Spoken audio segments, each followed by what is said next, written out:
Good afternoon, it's Chandra Easton here from Star Astrology Healing, just speaking to you about this ancient land. I've entered into Western Australia and I'm in the East Kimberleys, and just let you know what I've been up to. This little talks about Lake Argyle, the Ord River and the Emma Gorge. You'll find this on the website starastrologyhealing.com. So I crossed into Western Australia, and I don't know, about 40 minutes later I think I arrived at Lake Argyle.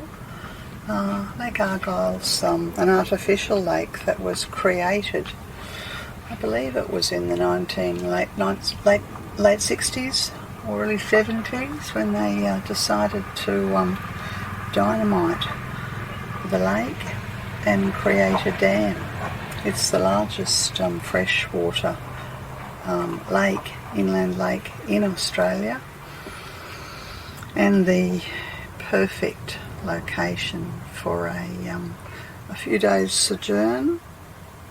Weather's getting cooler, lots of travellers like myself resting at this beatific spot. So you can see from this next clip, it's just nestled with the hills all around it, looking out from the caravan park, looking south across the vista, across the lake. The lake goes for a few hundred kilometres, I think. Sunset, of course, is incredibly beautiful. It seems to be the land of the boab. Everywhere one looks there are boab trees. It's incredible.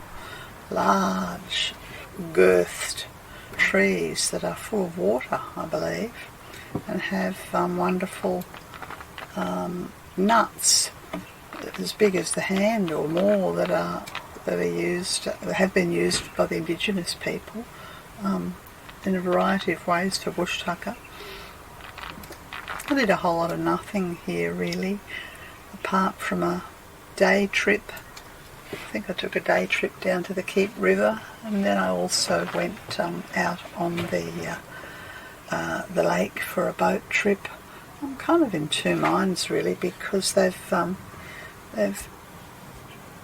gel-ignited the mountains here to create this dam, but it is a hydroelectric dam and did supply for decades, I think, 2/3 of the water needed for the Argyle diamond mine, which closed down last year.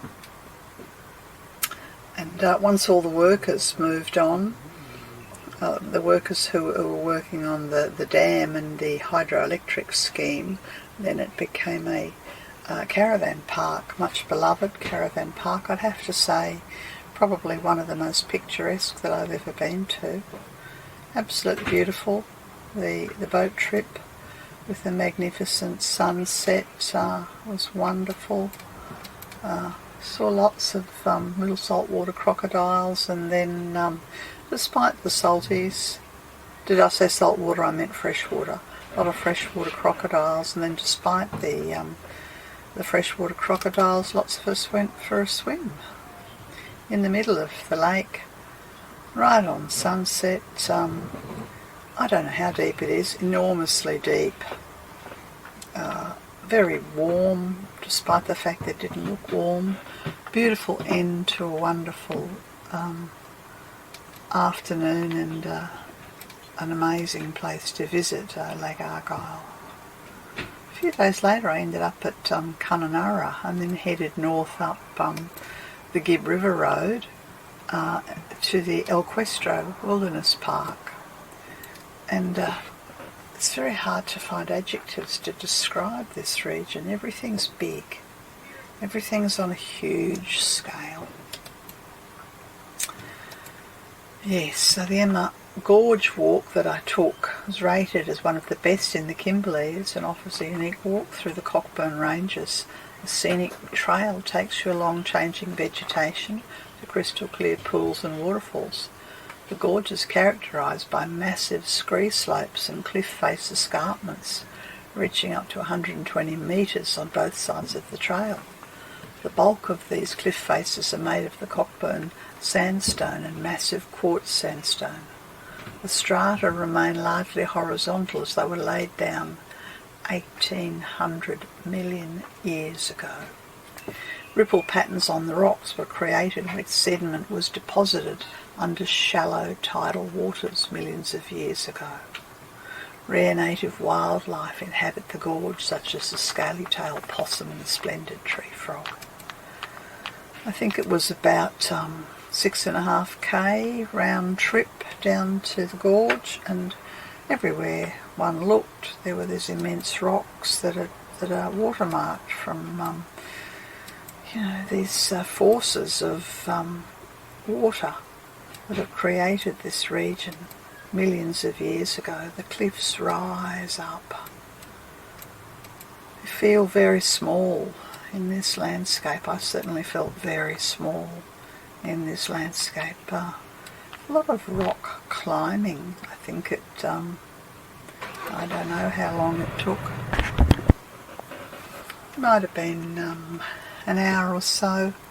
Fairly arduous. Lots of people take the trek down to the gorge. We pass the lots of pools where the water's reflected, very beautiful. As we got closer, we passed this turquoise pool. Yes, and then eventually continue moving beyond these ginormous cliffs with the water markings. We arrive at the Emma Gorge. Not much water coming down the waterfall. It is the dry season. Pretty cold. Photographs don't do it justice. Incredibly exquisite place to be. I'll just show you the video here. You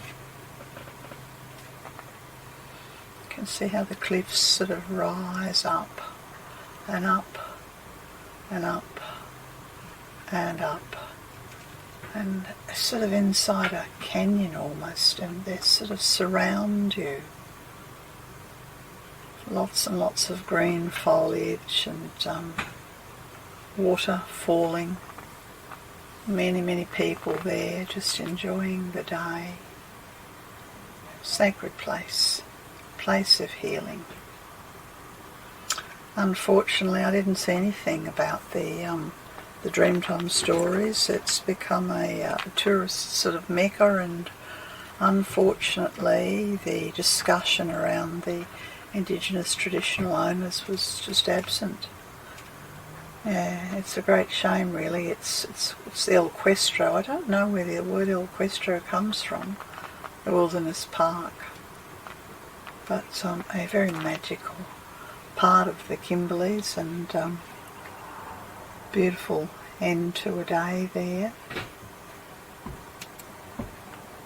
Yes, and then of course one has to walk the 3+ kilometres back, and at the beginning of the walk there's fairly luxurious resort. The thing that interested me was the baobab tree, and it's the first time I'd seen a tap that said this is the baobab water. I don't know why. I should have had a drink, but I didn't, so I can't tell you what it tasted like. And here's a little flower that I gathered on my way back. Anyway, that's been Chandra Easton from StarAstrologyHealing.com. Lots of talks on my website, Under This Ancient Land. Bye for now.